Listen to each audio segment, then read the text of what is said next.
Today's topic is periodontal therapy in female patients.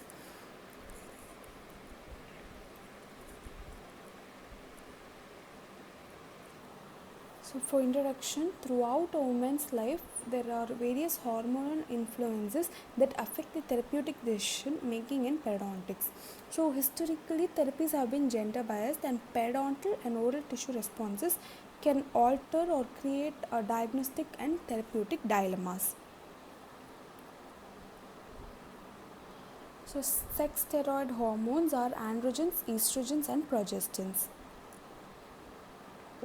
So, androgens is one of the most potent androgenic hormones. Testosterone is synthesized by the testicular Leydig cells, the thecal cells of the ovary, and the adrenal cortex. The biological activities of androgens can be divided into irreversible morphogenic and reversible excitatory or the maintenance effects. So next, progestins. Natural progestins or steroids that have progestational activity are known as pregnein. Principal progestational hormone secreted into the bloodstream is progesterone. Biological activities of progestins manifest during the luteal phase of the menstrual cycle and pregnancy. Periodontium as a target tissue for sex steroid hormone. So, the research suggests that all four tissues of the periodontium are modulated by androgens, estrogens, and progestins. So, the gingiva has been extensively studied and has a very responsive nature to steroid sex hormones.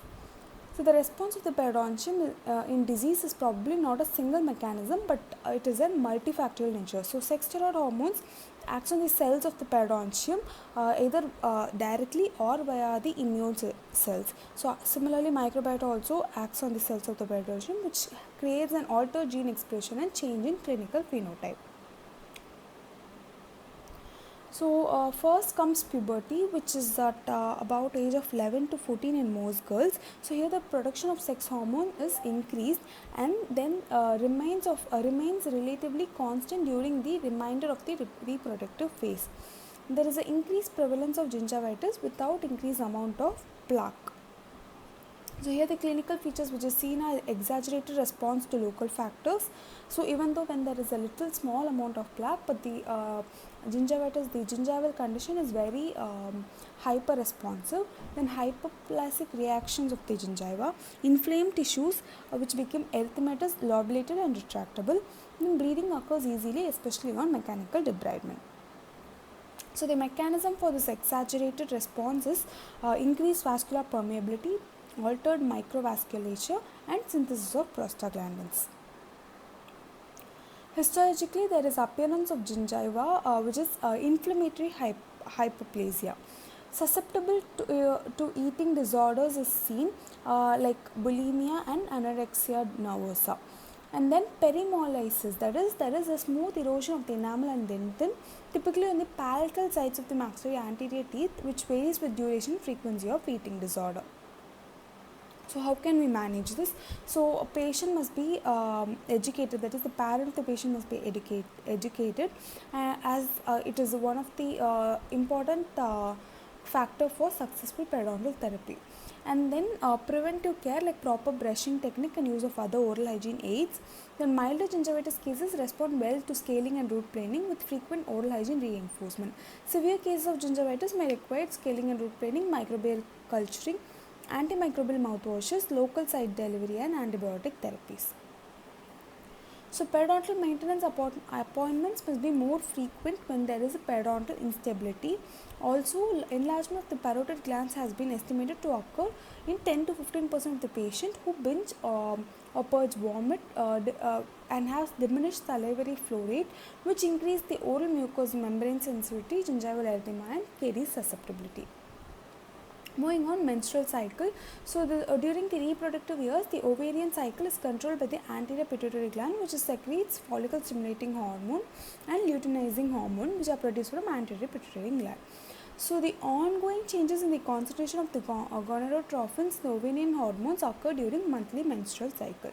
So it is divided into 4 phases: menstrual phase, follicular phase, ovulation phase and luteal phase. So there is the gingival tissues is usually edematous during menses and erythematous before the onset of the menses in some women.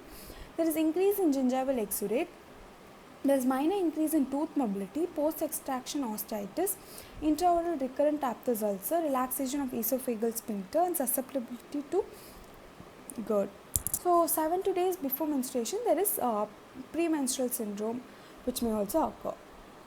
How can we manage this? So increased gingival bleeding and tenderness require close periodontal monitoring. For patients with history of excessive post-operative hemorrhage or with excessive menstrual flow, scheduling surgical visits after cycling menstruation is prudent. If anemia is common, an appropriate consultation with the physician and recurrent laboratory test is needed. So the clinician should be aware that NSAIDs, infection and acidic food exacerbate the GERD. So patient taking over-the-counter antacids like the antacids or H2 receptor antagonists or proton pump inhibitors may be helpful for treating the gastroesophageal reflux disease. So these medications interact with some antibiotics and antifungals, so review of the pharmacology is also necessary. PMS is often treated by selective serotonin reuptake inhibitors. So next, moving on, we have pregnancy, which lasts for about 40 weeks. So counting from the first day of your last normal period, these weeks are grouped into 3 trimesters. So first, there is week 1 to week 12, then the second trimester, week 13 to 28, and the third, 29 to 40th week. So pregnancy gingivitis, in 1877, Pinard recorded the first case of pregnancy gingivitis. It is characterized by erythema, edema, hyperplasia, and increased bleeding. There is increased tissue edema, increased pocket depth, which relates to a transient tooth mobility. And histologically, it is same as in gingivitis. So anterior region of the mouth is affected more often, and the interproximal sites tend to be more involved. The anterior site inflammation exacerbated by increase in the mouth breathing because of pregnancy rhinitis. So there is progressive increase in inflammation with advancing pregnancy, which is more significant in second and third trimester, despite the levels of plaque remains unchanged. At the third month after parturition, the level of gingival inflammation was similar to that observed in the first trimester of the pregnancy. So this also suggests a direct correlation between gingivitis and sustained or raised levels of gestational hormones during pregnancy with regression during the postpartum period. Pregnancy tumor, which is also known as pregnancy granuloma or pregnancy epulites. So it is a vascular response induced by progesterone and matrix stimulatory effects of estradiol, which contribute to the development of pregnancy granulomas at the sites usually with pre-existing gingivitis.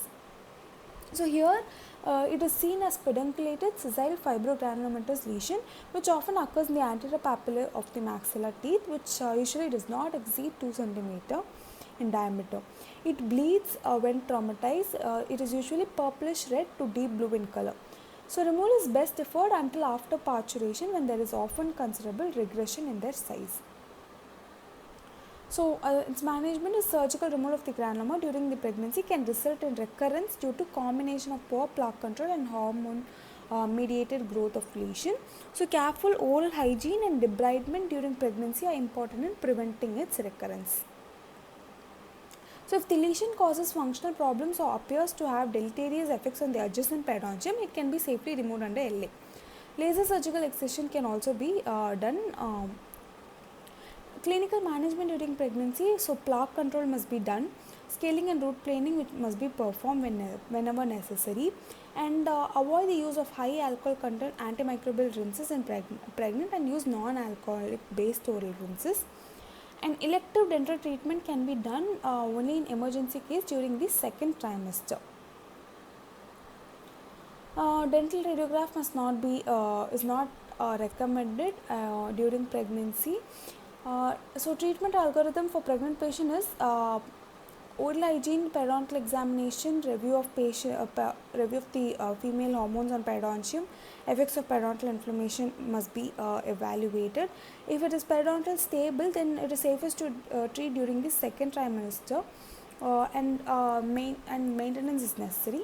If pregnant patient with inflammation, then we can have a consult with the physician, that is the gynac, and then we can proceed with debridement. That is also preferred in second trimester. But if it is moderate to severe, then treatment is recommended. So next comes menopause. As women approach menopause, the levels of the estrogen begin to drop mainly during the late follicular and luteal phase of the menstrual cycle. The time frame between the regular cycles and the cessation of menstrual period is called as perimenopausal transition. During this period, concentration of circulating estrogen decreases while the FSH and LH concentration increases.